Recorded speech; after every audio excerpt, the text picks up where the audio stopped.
belakang Kerajaan Demak.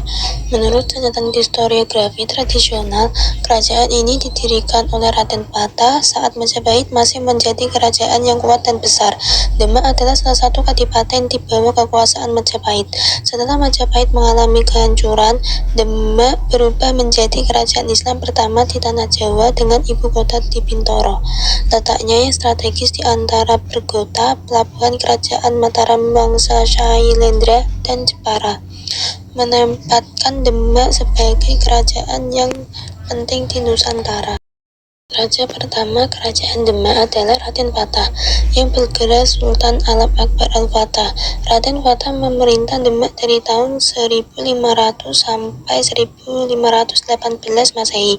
Menurut cerita rakyat Jawa Timur, Raden Patah merupakan keturunan raja terakhir dari Kerajaan Majapahit, yaitu Raja Brawijaya V. Ketika bawah pemerintahan Raden Patah, kerajaan Demak berkembang dengan pesat karena memiliki daerah pertanian yang luas sebagai penghasil bahan makanan, terutama beras. Selain itu, kerajaan Demak juga tumbuh menjadi sebuah kerajaan maritim karena letaknya di jalur perdagangan antara Malaka dan Maluku.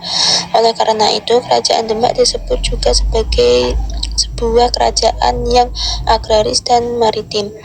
Barang dagangan yang diekspor kerajaan Demak yaitu beras, lilin, dan madu. Barang-barang itu diekspor ke Malaka, Maluku, dan Samudra Pasai. Kehidupan politik Raja pertama Kerajaan Demak adalah Raden Patah yang bergelar Sunan Alam Akbar Al-Fatah. Posisi Demak yang strategis menempatkannya sebagai pengganti Malaka.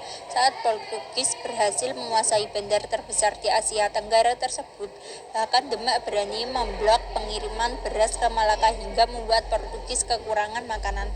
Pelan-pelan kekuasaan Demak meliputi sebagian besar Jawa, terutama saat Sunan Trenggono memegang tampuk kerajaan. Hal yang fenomenal dari ekspansi Demak adalah saat menghancurkan Portugis di Teluk Jakarta tahun 1526. Pasukan Demak di bawah Fathahillah akhirnya bisa merebut Sunda pada tanggal 22 Juni 1527 dan diubah namanya menjadi Jayakarta. Sepeninggalan Sunan Trenggono, Demak dilanda perang saudara.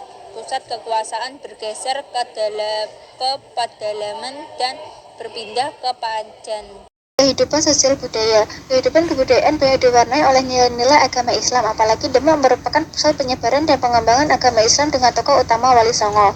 Masing-masing wali memiliki cara dan strategi sendiri-sendiri saat harus menyebarkan agama Islam di kalangan rakyat yang masih terpengaruh agama dan kebudayaan Hindu-Buddha. Media yang digunakan pun beraneka ragam, sehingga menghasilkan budaya yang beragam pula. Para wali tidak janggung untuk menggunakan media wayang untuk kegiatan dakwah mereka. Pada kehidupan sosial kemasyarakatan, para wali menempatkan posisi yang penting. Pada lingkungan keraton, para wali menjadi penasihat spiritual raja beserta keluarganya. Tidak sedikit wali yang membuka pondok pesantren untuk mendidik santri dari berbagai daerah. Kuatnya pengaruh wali dalam kehidupan sosial bermasyarakat menyebabkan tradisi peninggalan wali masih banyak yang diterapkan oleh sebagian besar kalangan rakyat Jawa. Kehidupan ekonomi. Sebagai salah satu pelabuhan di Nusantara, Demak memainkan peranan yang sangat penting dalam kehidupan perekonomian antar pulau. Komoditas yang dipasarkan antara lain beras yang dihasilkan daerah pedalaman dan rempah-rempah dari Indonesia Timur.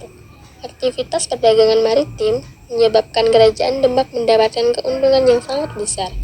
Banyak kapal berlalu lalang di kawasan Laut Jawa untuk memasarkan komoditasnya. Raja-raja kerajaan Demak antara lain adalah Raden Patah, Adipati Unus, Sultan Trenggono, dan juga Sunan Prawoto.